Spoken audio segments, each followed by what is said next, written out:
नमस्कार, बहुत बहुत स्वागत है आपका। आप देख रहे हैं आयोन भारत। मैं हूं आपके साथ अर्चना सिंह। आज की बड़ी खबर जो शायद इस लोकसभा चुनाव के दौरान की भी आप कह सकते हैं सबसे बड़ी खबर है, वो अरविंद केजरीवाल से जुड़ी है। और वो खबर यह है कि अरविंद केजरीवाल को सुप्रीम कोर्ट से जमानत मिल गई है। जी हां, सुप्रीम कोर्ट ने अंतरिम जमानत दी है अरविंद केजरीवाल को। और उन्हें जमानत किस लिए दी गई है? उन्हें जमानत दी गई है चुनाव प्रचार करने के लिए। लोकसभा के चुनाव चल रहे हैं, 3 फेज की वोटिंग हो चुकी है, 4 फेज की वोटिंग बची हुई है। और अरविंद केजरीवाल ने इसी को आधार बनाकर जमानत की याचिका लगाई थी, जिसे कोर्ट ने मंजूर कर लिया था। लंबी सुनवाई चली और आज सिर्फ 5 मिनट की सुनवाई के बाद एक इतना बड़ा फैसला सुप्रीम कोर्ट ने सुना दिया, जिसके बाद अब यह कहा जा रहा है कि हर एक व्यक्ति क्या अरविंद केजरीवाल के केस को आधार बनाकर जमानत नहीं मांगेगा। जब चुनाव लड़ना या मतदान करना भी मौलिक अधिकार नहीं है, तो क्यों सुप्रीम कोर्ट ने यह जमानत अरविंद केजरीवाल को दी? इन सब बातों की चर्चा हो रही है, लेकिन अरविंद केजरीवाल को अंतरिम राहत मिल गई है। आज यानी 10 मई को यह जमानत सुप्रीम कोर्ट ने उन्हें दी है और यह जमानत जो है उन्हें 1 जून तक के लिए दी गई है। यानी 21 दिन की मोहलत है अरविंद केजरीवाल के पास कि वो अपनी पार्टी का खूब प्रचार प्रसार करें। और वो पार्टी जिसका एक भी लोकसभा में सांसद नहीं है, उस पार्टी को आसमान की ऊंचाइयों तक पहुंचा पाए।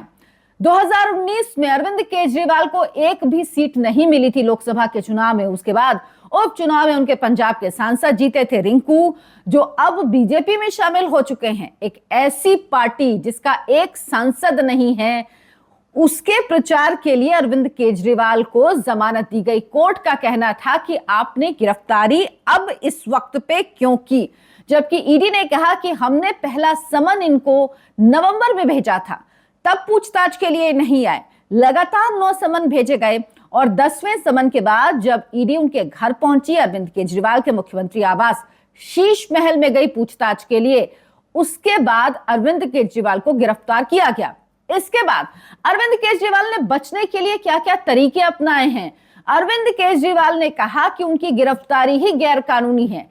जो आधार वो पहले देते रहे गिरफ्तारी के पहले, जिसपे वो लगातार कहते रहे कि ईडी उन्हें गिरफ्तार कर ही नहीं सकती, गैर कानूनी है ईडी के समन, उसी आधार पर उन्होंने जमानत मांगी। उन्होंने कहा कि ईडी ने उन्हें सिर्फ एक बयान के आधार पर गिरफ्तार किया है। एक अप्रूवर का बयान किस तरह से उनकी गिरफ्तारी की वजह बन सकता है? हालांकि कोर्ट ने लगातार फटकार इस बात को लेकर अरविंद केजरीवाल को लगाई और यह साफ कर दिया था कई बार कि आप इस बात को आधार नहीं बना सकते, क्योंकि जो अप्रूवर होता है वो कोर्ट की मंजूरी से ही अप्रूवर होता है। अगर आप उंगली उठा रहे हैं, इसका मतलब आप कोर्ट पर उंगली उठा रहे हैं, तो यह तर्क आपका काम नहीं करता। यानी एक जो मुद्दा था उसे सुप्रीम कोर्ट ने क्रॉस कर दिया, नहीं माना उसको। फिर एक नई चाल चली गई अरविंद केजरीवाल जी की तरफ से। एक व्यक्ति जो डायबिटिक है, जो लंबे समय से शुगर का शिकार है, पेशेंट है, वो जेल में ऐसा खाना खाना शुरू करता है जो कोई सामान्य व्यक्ति भी खाने से पहले सोचता है। नवरात्रि के दौरान वो 4-4 अंडे खा रहे थे, वो मीठा खाते हैं, वो पूड़ी आलू खाते हैं, यानी वो सारी चीजें, आम खा रहे थे। ये उनके डेली के रोज के खाने में शामिल था, ब्रेकफास्ट में, डिनर में।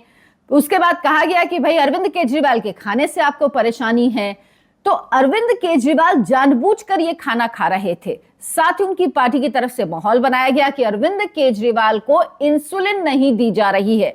ये सब झूठ थे, जिस तरह का झूठ आम आदमी पार्टी हमेशा फैलाती है, क्योंकि अरविंद केजरीवाल इंसुलिन रिवर्सल के ट्रीटमेंट पर चल रहे थे और ऐसा कभी नहीं हो सकता, किसी सामान्य व्यक्ति के साथ भी नहीं। फिर अरविंद केजरीवाल जो कि मौजूदा मुख्यमंत्री हैं दिल्ली के, इकलौता अपने आप में ऐसा मामला है जिसमें एक प्रदेश का, या प्रदेश तो नहीं, दिल्ली जो है केंद्र शासित प्रदेश है, उसका मुख्यमंत्री, यानी एक मुख्यमंत्री अपने पद पर रहते हुए जेल में हो। ये एक इकलौता पहला मामला है, ऐसा इससे पहले कभी नहीं हुआ।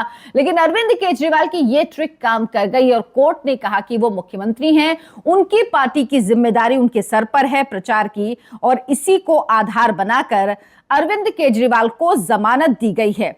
कोर्ट में तमाम दलीलें दी गई, कोर्ट ने किसी दलील को इससे पहले नहीं माना। उनको तबीयत खराब का आधार तैयार करने की उनके वकीलों की तरफ से, उनकी पार्टी की तरफ से पूरी कोशिश की गई, जिसे कोर्ट ने नहीं माना। यह भी कहा गया कि अरविंद केजरीवाल को सप्ताह में 3 से 4 बार अपने वकीलों से मिलने की छूट दी जाए, क्योंकि उन्हें सरकार का कामकाज देखना होता है। लेकिन अदालत ने इसको भी नहीं माना। लेकिन अरविंद केजरीवाल को चुनाव प्रचार के लिए अंतरिम जमानत अदालत ने दे दी है। सवाल उठ रहे हैं, क्या यह फैसला नजीर नहीं बनेगा? क्या इसके बाद हर व्यक्ति जमानत के लिए नेता कम से कम ये आधार नहीं देंगे? और क्या किसी नेता को जब चुनाव प्रचार के लिए जमानत मिल सकती है, क्योंकि इससे उसकी पार्टी प्रभावित होगी, इससे जो उनका राजनीतिक करियर है वो प्रभावित होगा, तो एक व्यक्ति, गरीब व्यक्ति जो अपनी किराने की दुकान चलाता है, जिसकी आजीविका उस किराने की दुकान पर निर्भर करती है, अगर वो उस दुकान पर नहीं बैठेगा तो उसका कामकाज ठप हो जाएगा। क्यों उसको जमानत नहीं मिलनी चाहिए? क्यों उस व्यक्ति का अधिकार एक मुख्यमंत्री के अधिकार से कम है? तो क्या किसी नेता के लिए और किसी और व्यक्ति के लिए अलग अलग आधार हो सकते हैं? और अब इसके साइड इफेक्ट भी दिखने लगे हैं। जो हेमंत सोरेन हैं, उनकी तरफ से भी याचिका दाखिल की गई है, जिसमें चुनाव प्रचार के लिए जमानत देने की बात कही गई है। यानी अब इसी मामले को आधार बनाकर झारखंड के जो पूर्व मुख्यमंत्री हैं, जब उनकी गिरफ्तारी हुई तब उसके पहले ही, तुरंत उसके पहले उन्होंने इस्तीफा दिया था झारखंड के मुख्यमंत्री के पद से, लेकिन उन्होंने इस्तीफा दिया, वो मुख्यमंत्री नहीं है। क्या इस बात का खामियाजा उनको भुगतना पड़ेगा? और क्या ये इस बात की नजीर सेट करेगा कि आगे से कोई भी मुख्यमंत्री, कोई भी मंत्री गिरफ्तार होगा तो वो अपने पद से इस्तीफा नहीं देगा, क्योंकि उसको लगेगा उसको कहीं ना कहीं फायदा होगा इस आधार पर कि वो मुख्यमंत्री है, पदासीन है, और इसका फायदा वो उठा सकता है। हेमंत सोरेन का मामला आपको बता रही थी। हेमंत सोरेन ने इसी आधार पर जमानत मांगी है कि उन्हें चुनाव प्रचार करना है, और उनके मामले की सुनवाई 13 मई को होनी है। अरविंद केजरीवाल के वकीलों की तरफ से अभिषेक मनु सिंघवी, आप जानते हैं उनके सारे मामलों की पैरवी वही करते हैं। अरविंद केजरीवाल के वकील अभिषेक मनु सिंघवी ने जुलाई तक की मोहलत मांगी थी, अंतरिम जमानत मांगी थी। कोर्ट ने मना कर दिया। उसके बाद कहा कि 5 जून तक की मोहलत दी जाए, 5 जून तक की जमानत दी जाए। लेकिन कोर्ट ने इसे मना करके 1 जून तक की जमानत दी और कहा 2 जून को अरविंद केजरीवाल को आत्मसमर्पण करना होगा, यानी सरेंडर करना होगा, वापस कोर्ट में जाना होगा। अब यह सवाल है कि अरविंद केजरीवाल क्या इस दौरान मीडिया से बात कर पाएंगे? अरविंद केजरीवाल क्या अपने केस पर बात कर पाएंगे? अरविंद केजरीवाल क्या शराब घोटाले पर बात कर पाएंगे? अरविंद केजरीवाल क्या अब ये तमाम बातें जो उनकी पार्टी के नेता कहते रहते हैं कि ये बदला लिया जा रहा है, ये राजनीति हो रही है, क्या वही सब बात एक बार फिर कहना नहीं शुरू करेंगे? अदालत इस पर क्या शर्तें लगाती हैं ये देखना होगा। लेकिन मेरा मानना है कि अगर आपने अरविंद केजरीवाल को जमानत दे दी है तो फिर ये रोक क्यों कि वो एक मुख्यमंत्री के तौर पर किसी पेपर पर हस्ताक्षर नहीं करेंगे, वो कोई भी फैसला नहीं लेंगे। वो मुख्यमंत्री हैं, पदासीन मुख्यमंत्री हैं, और अगर वो बाहर हैं तो संविधान के किस हिस्से में ये लिखा है कि वो कोई फैसला नहीं ले सकते? या तो कोर्ट ये कहती कि आप अपने पद से इस्तीफा दीजिए, लेकिन अगर वो पद पर हैं तो पद पर होते हुए किस तरह से कोर्ट किसी चुने हुए मुख्यमंत्री को कामकाज करने से रोक सकती है? दूसरी चीज, अरविंद केजरीवाल को पूरी खुली छूट मिलनी चाहिए कि वो जनता के बीच जाएं, अपनी बात कहें, जैसे मर्जी अपना संदेश पहुंचाएं, और फिर जनता को तय करने दें कि वाकई क्या वो किसी ऐसे व्यक्ति के साथ जो भ्रष्टाचार में गले तक नहीं बल्कि सर तक डूबा हुआ है उसके समर्थन में आती है? क्या जनता उसको वोट करती है? क्या जनता उसके सांसदों को चुनती है?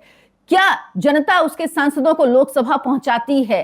क्या जनता उसकी बात पर भरोसा करती है? क्योंकि ये लिटमस टेस्ट होगा अरविंद केजरीवाल के लिए भी और उन लोगों के लिए भी, बीजेपी के लिए खासतौर पर, जो लगातार ये बात कहते रहते हैं, प्रधानमंत्री नरेंद्र मोदी कहते रहते हैं कि भ्रष्टाचार के विरुद्ध कड़ी कार्रवाई हम जारी रखेंगे।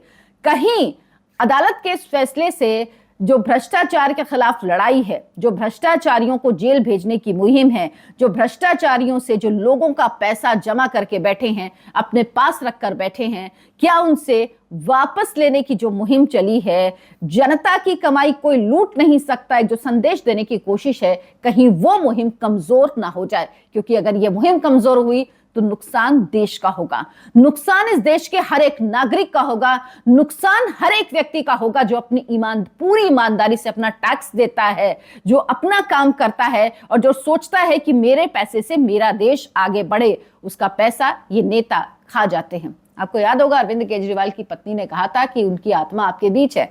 तो आज खुशी का दिन है अरविंद केजरीवाल उनकी पार्टी के लिए। आज शरीर का आत्मा से मिलन होगा और अरविंद केजरीवाल जी बाहर आएंगे। खबर यह है कि वो रोड शो करेंगे जेल से निकलने के बाद, उसके बाद वो पार्टी दफ्तर जाएंगे। लेकिन अगर लेट हो गया तो 10 बजे के बाद आप चुनाव प्रचार नहीं कर सकते, तो उसके बाद वो भाषण नहीं देंगे। इसलिए कोशिश होगी, हालांकि इसमें वक्त लगेगा क्योंकि कागजी कार्रवाई होती है, कोर्ट से ऑर्डर आएंगे, फिर वो जाएंगे, पहुंचेंगे, जेल में पहुंचेंगे, फिर कागजी कार्रवाई होगी। तो इन सब चीजों में अमूमन टाइम लग जाता है। लेकिन मुख्यमंत्री हैं, जब उनको इस आधार पर जमानत मिल सकती है कि वो चुनाव प्रचार करें, तो हो सकता है उनकी कागजी कार्रवाई भी जल्दी हो जाए। लेकिन ये एक गलत नजीर है। ये एक ऐसी नजीर सेट करेगा जिसके आधार पर क्या के कविता को क्यों जमानत नहीं मिलनी चाहिए, मनीष सिसोदिया को क्यों जमानत नहीं मिलनी चाहिए। हेमंत सोरेन तो अपनी अर्जी लगा ही चुके हैं और लालू प्रसाद यादव जो सेहत के आधार पर, हेल्थ ग्राउंड पर जिन्हें जमानत मिली थी, वो चुनाव प्रचार कर रहे हैं, वो घूम रहे हैं, वो बाकायदा आ जा रहे हैं, लेकिन उस पर कोर्ट की नजर नहीं है। तो क्या भ्रष्टाचारियों के प्रति अगर कोर्ट का हल्का सा भी एक संदेश भी जाता है, हो नहीं रवैया, लेकिन अगर ये मैसेज भी लोगों के बीच जाता है कि हम कहीं ना कहीं सॉफ्ट हैं भ्रष्टाचारियों को लेकर, तो ये गलत संदेश है, ये गलत नजीर है जो इस देश में स्थापित नहीं होनी चाहिए। कोर्ट का पूरा सम्मान है, लेकिन कोर्ट के फैसले पर बात करना, चर्चा करना और ये बताना कि क्या ये वाकई समाज पर एक असर डालेगा, एक ऐसा प्रभाव इसका पड़ेगा जो शायद ठीक नहीं हो। लेकिन अरविंद केजरीवाल बाहर आएंगे, साबित किया जाएगा कि वो शहीद है। अभी ममता बनर्जी का बयान आ चुका, कांग्रेस पार्टी के पवन खेड़ा का बयान आ चुका, आदित्य ठाकरे का बयान आ चुका। सब एक ही तरह का नैरेटिव सेट कर रहे हैं कि अरविंद केजरीवाल को झूठ के आधार पर जेल में डाला गया था और अरविंद केजरीवाल को कोर्ट ने रिहा कर दिया। जनता को इतना मूर्ख समझते हैं नेता कि वो ये सोचते हैं कि अंतरिम जमानत चुनाव प्रचार के लिए मिली और 2 तारीख को वो वापस जेल चले जाएंगे। जब 2 तारीख को अरविंद केजरीवाल वापस जेल जाएंगे तो क्या इस बात को कहा जाएगा कि वो जो जेल गए हैं वो कोर्ट ने भेजा है? जेल भेजेंगे मोदी जी और जमानत जब मिलेगी तो वो कोर्ट का एहसान होगा। वो कोर्ट की वजह से मिल रही है। वो जो बाहर नहीं आ पा रहे हैं सर, वो भी इसी वजह से है क्योंकि कोर्ट जमानत नहीं दे रही। अगर वो बाहर आ पा रहे हैं, यही है कि कोर्ट ने जमानत दे दी है। यानी जो भी फैसला किसी आरोपी के बारे में करता है वो कोर्ट करता है, उसमें सरकार की कोई भूमिका नहीं होती।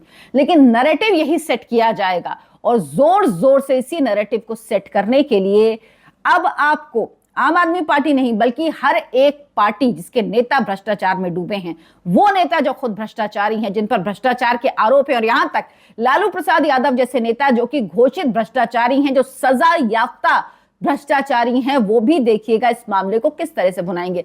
अब अरविंद केजरीवाल क्या ममता बनर्जी के साथ स्टेज शेयर करेंगे? उनको एक शहीद की भूमिका में दिखाया जाएगा? क्या वो लालू प्रसाद यादव के साथ स्टेज शेयर करेंगे? तेजस्वी यादव वहां पर मौजूद होंगे? क्योंकि जाहिर सी बात है अब निशाना ये लगाया जाएगा कि नरेंद्र मोदी जो चाहते थे वो नहीं हो पाया और अदालत से राहत मिल गई। लेकिन याद रखिएगा 2 तारीख को वापस जेल में जाना होगा। और मैं एक बार फिर कह रही हूं, पहले से कहती आई हूं, अगर आप मुझे फॉलो करते रहे हैं, कि नंबर तो सबका आएगा। और देखिए नंबर अरविंद केजरीवाल का भी आया और अरविंद केजरीवाल कभी भी इस आधार पर रेगुलर बेल नहीं मांग रहे हैं कि उनकी इस मामले में कोई भूमिका नहीं है। वो अलग अलग तरह से दूसरे कारणों से बेल मांग रहे हैं। यही मनीष सिसोदिया का हाल है, जो अपनी पत्नी की बीमारी को आधार बनाकर बेल मांगते हैं लेकिन रेगुलर बेल की अपील नहीं करते। तो समझिए, ये जानते हैं कि इन पर इतने गंभीर आरोप हैं कि उस आधार पर इनको जमानत मिल नहीं सकती। और जब उस आधार पर कोर्ट में बहस होगी तो इतनी बातें सामने आएंगी, इतने तथ्य ईडी रखेगा, इतने तथ्य सीबीआई रखेगा कि इन लोगों को जवाब देते नहीं बनेगा। और बाहर इनके नेता जो एक नैरेटिव सेट कर रहे हैं वो सेट नहीं कर पाएंगे। क्या कुछ होगा ये लगातार आपको बताती रहूंगी। फिलहाल बहुत बहुत शुक्रिया आप सबका जुड़ने के लिए। नमस्कार।